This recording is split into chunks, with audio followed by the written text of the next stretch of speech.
Assalamualaikum warahmatullahi wabarakatuh. Alhamdulillahirrahmanirrahim. Bagaimana kabarnya kalian anak-anak hari ini? Semoga kalian semua selalu dalam keadaan sehat walafiat ya. Amin amin ya rabbal alamin.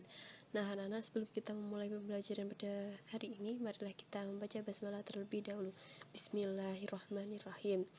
Nah, pada pertemuan kali ini kita akan membahas tentang iman kepada kitab-kitab Allah.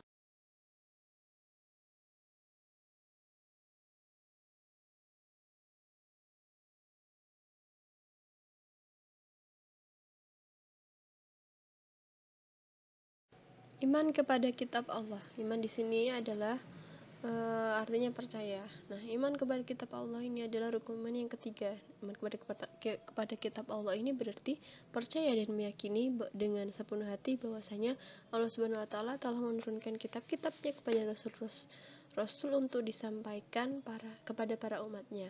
Nah, hal tersebut dijelaskan dalam surat An-Nisa ayat 136. A'udzubillahi minasyaitonirrajim. Ya ayyuhallazina amanu aminu billahi wa rasulihi wal kitabil ladzi nazzala ala rasulihi wal kitabil ladzi unzila min qablu. Shadaqallahul azim. Al-ayah. Itu dijelaskan dalam surat An-Nisa ayat 136 yang artinya, wahai orang-orang yang beriman, tetaplah beriman kepada Allah dan Rasulnya dan kepada kitab Allah yang Allah turunkan kepada Rasulnya serta kitab yang Allah turunkan sebelumnya.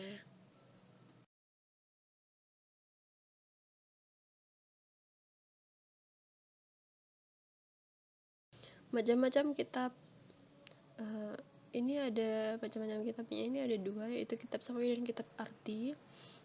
Kitab samawi ini adalah kitab bangsa langit yang diturunkan berdasarkan wahyu Allah kepada para rasul melalui malaikat Jibril. Tuh contohnya Al-Quran, Taurat, Zabur, dan Injil. Itu. Kemudian kitab arti. Kitab arti ini adalah kitab suci penganut agama tertentu, disusun oleh manusia berdasarkan pengalaman hidup. Nah, gitu. Contohnya buku pelajaran, kamus, dan lain-lain.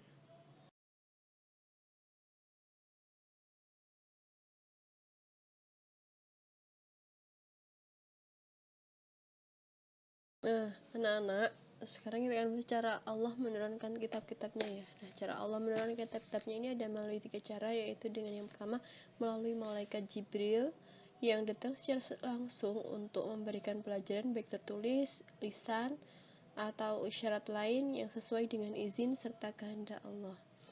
Jadi ini melalui malaikat Jibril ini bisa berupa tertulis, bisa berupa lisan. Jadi malaikat Jibril mengucapkan langsung dengar, bisa juga dengan isyarat.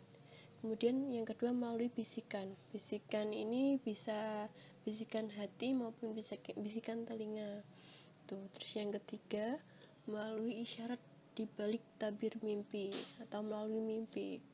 Itu malaikat menyampaikan kitab atau wahyu yang diutus oleh Allah.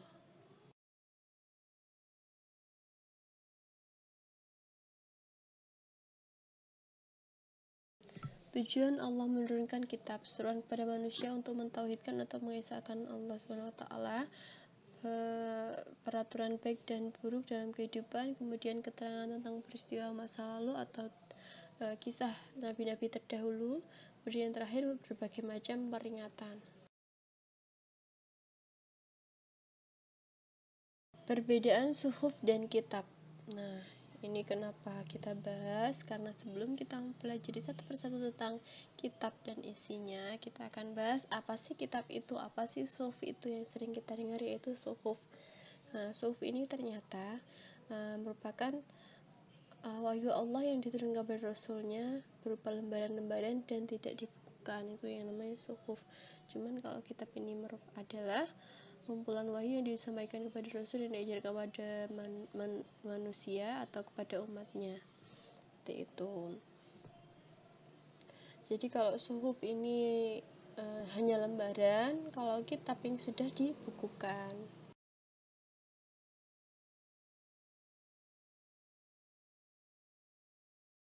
Kitab-kitab Allah. Kitab-kitab Allah di sini ada 4. Yang pertama Taurat, kedua Zabur, ketiga Injil, keempat Al-Quran. Taurat ini diwahyukan kepada Nabi Musa alaihissalam. Kalau Zabur diwahyukan kepada Nabi Daud, Injil kepada Nabi Isa, Al-Quran kepada Nabi Muhammad SAW.